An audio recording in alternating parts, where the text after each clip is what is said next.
Turning back to concerns over skyrocketing oil and gas prices now, my next guest says we need serious energy solutions, and he's severely critical of the Obama administration's energy policies and positions. Joining us now, Senator John Barrasso. The senator chairs the Senate Republican Policy Committee. The Senate Western Caucus also serves on the Energy and Natural Resources Committee.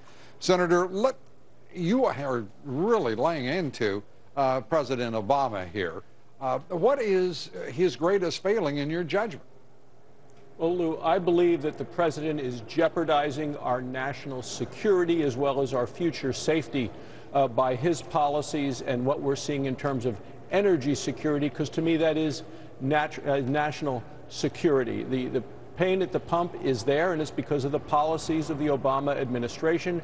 People are paying twice today what they were the day that the president was inaugurated when they go to fill up. So what should this president do, in your view?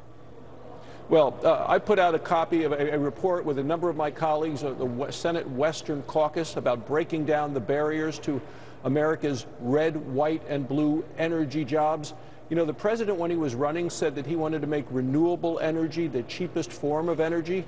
Well, he didn't want to do that by lowering the cost of renewable energy. He wants to do it by raising the cost of energy from coal, from oil and gas and uranium. I mean, he said under his policies with his attack on coal that the electricity rates would naturally skyrocket, and Lou, they have. Yeah, he's not just attacking coal, he's killing coal. Let's be honest here.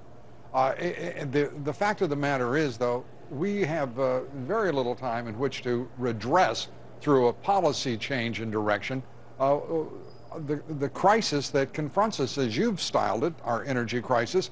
What must we do?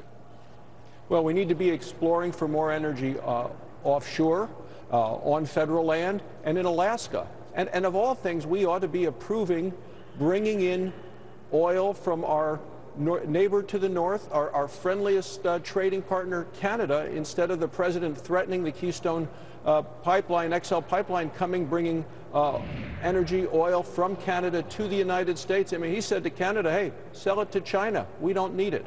Yeah, that is the effect of what he said, certainly, and it is, and we should also be clear here, because Canadians are talking and working with right now in the oil shales with China. China's an investor, partner in a lot of deals up there. This is not something that's new. This is already underway, and there's a misconception in some parts of this country that China is sort of a new entrant into this. In fact, China is right now a sharp and severe competitor of the United States for the energy products of our neighbor to the north. Well, and also for our own energy products, Lou. As you said, the president is attacking coal. Well, the Chinese are buying today coal from Wyoming. I mean, let's face it, we all want to make energy as clean as we can, as fast as we can, with the use of technology and advanced techniques. But we want to do it in ways that don't raise the cost of energy for American families. And the president doesn't seem to be very concerned about that. When you see the pain at the pump that continues to come, USA Today headline on Friday was they're looking at $5 a gallon for gasoline for families that fill up. And when you're paying that kind of money, it has a huge impact on the quality of life of families who are dealing with a mortgage and kids and bills. And you tell me then, why aren't any of these candidates saying what has to be done to stop $5 a gallon gasoline? What has to be done to start exploiting and producing our energy reserves? Coal, gas, oil and gas shale, you know, how about some crude oil in there as well?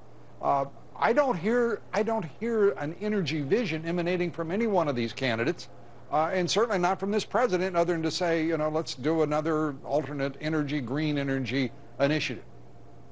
Well, the president is too far guided and directed by the left-wing environmentalists who are holding him hostage on issues like the Keystone XL pipeline. We need it all, but you cannot have a war about certain kinds of energy and still really say that you want it all, which what the president has at least tried to say in his State of the Union. That flies in the face of the policies that are coming out of this White House. And I think, I mean, it's interesting that I think that the president actually intentionally wants energy prices to rise in some areas so that then he can say, well, this proves his point on on renewable energy, which still continues today to be the most expensive forms of energy. Well, only an idiot would oppose creating alternate energy sources in this country. And I don't know such an idiot.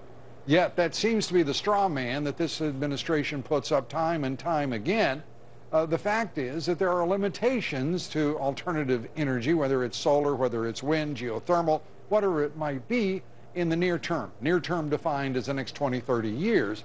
Why doesn't everybody just stipulate that, move on, and let's talk about what to do now? Because even China will tell you, with all of their investment in renewables, that even 20, 30, 40 years from now, Lou, at the most optimistic, only 12% of their energy is going to be coming from renewables, and 88% is going to be coming from the sources that we continue to use today: coal, oil, gas, and uranium for nuclear power. All right. Well, Senator, as always, it's good to talk with you. Thanks for being here. We appreciate it. Thanks for having me. Senator John Barrasso.